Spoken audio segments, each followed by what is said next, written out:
بڑی قابل غور بات ہے، سمجھنے کی ہے۔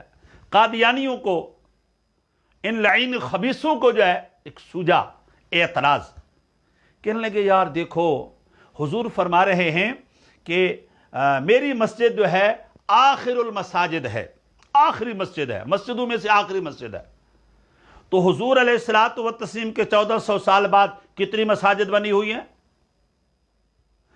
اگر اور مساجد بن سکتی ہیں، اجرائے مساجد ہو سکتا ہے اور مساجد بن سکتی ہیں، حالانکہ حضور نے فرمایا تھا آخر المساجد ہے، اور پھر بھی مسجدیں بن سکتی ہیں، تو پھر نبوت کا اجرا کیوں نہیں ہو سکتا؟ نبوت کا معاذ اللہ اجرا کیوں نہیں ہو سکتا؟ مسجدوں کا اجرا ہو جائے، نبوت کا اجرا نہ ہو۔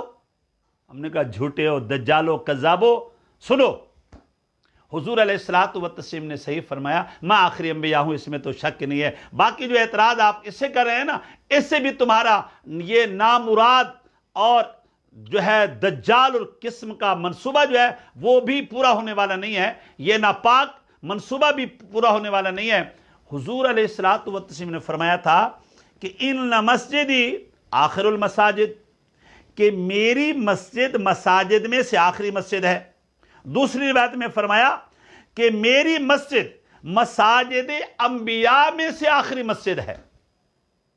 اب گویا کہ حضور نے فرمایا کہ مسجد اور بنے گی، مگر گنبد خضرا کے احاطہ میں ایک ہی مسجد ہے، وہ مسجد نبوی ہے۔